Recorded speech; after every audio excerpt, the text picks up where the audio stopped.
Hello दोस्तों, स्वागत है आप सभी का। आज के वीडियो में देखने वाले हैं structural representation of organic compound, organic chemistry का लेक्चर है।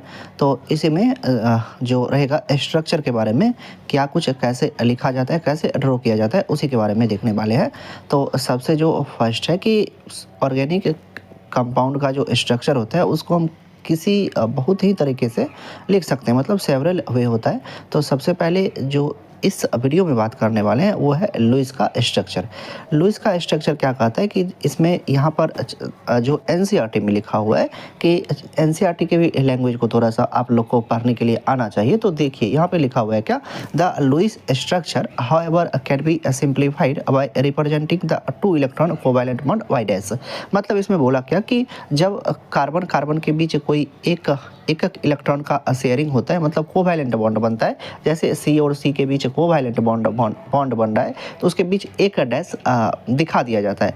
इसमें सिर्फ इस बात पर फोकस किया जाता है कि कार्बन और कार्बन के बीच कितने इलेक्ट्रॉन का शेयरिंग हो रहा है। जैसे अगर एक इलेक्ट्रॉन का शेयरिंग हो रहा है तो एक डैश लगा देते हैं लुईस स्ट्रक्चर में, और अगर दो इलेक्ट्रॉन का शेयरिंग हो रहा है तो दो डैश लगा देते हैं। जैसे अगर कार्बन कार्बन के बीच दो इलेक्ट्रॉन का शेयरिंग हो रहा है तो दो डैश लगा देते हैं। उसी तरह अगर कार्बन कार्बन के बीच तीन इलेक्ट्रॉन का शेयरिंग हो रहा है तो हम क्या करते हैं, ट्रिपल बॉन्ड बना देते हैं, मतलब तीन डैश लगा देते हैं। अगर सिर्फ एक डैश लगाते हैं तो उसको सिंगल बॉन्ड का नाम देते हैं, दो डैश लगाते हैं तो डबल बॉन्ड, और तीन डैश लगाते हैं तो ट्रिपल बॉन्ड का नाम देते हैं। यही चीज़ बोला गया था लुईस में। अब चलिए इस चीज़ को अच्छे से नीचे जो दिया गया है कि स्ट्रक्चर, उसमें लगा करके देखते हैं। तो सबसे पहले नीचे जो स्ट्रक्चर दिया गया है उसमें है कि इथेन का मॉलिक्यूल बना करके दिखाया गया है सबसे फर्स्ट वाले में। तो इथेन का मॉलिक्यूल कैसे बनता है, इथेन मतलब होता है कि C2H6। इथेन का फॉर्मूला पता होगा कि इथेन में, इथेन जो होता है कार्बन का दूसरा मेंबर होता है और इसमें एन का वैल्यू 2 रखते हैं फार्मूला में, CnH2n+2 में, तो C2H6 निकल करके आता है। इसका स्ट्रक्चर ड्रॉ करते हैं। सबसे पहले कार्बन कार्बन, क्योंकि C2H6 हमको बनाना है तो C2H6 में कार्बन के पास पहला कार्बन के पास, क्योंकि एक कार्बन जो है 4 बॉन्ड बनाता है, तो एक बॉन्ड इस कार्बन के साथ बना लिया है। अब क्या करेगा कि ये 3 हाइड्रोजन के साथ अपना तीनों बॉन्ड बना लेगा।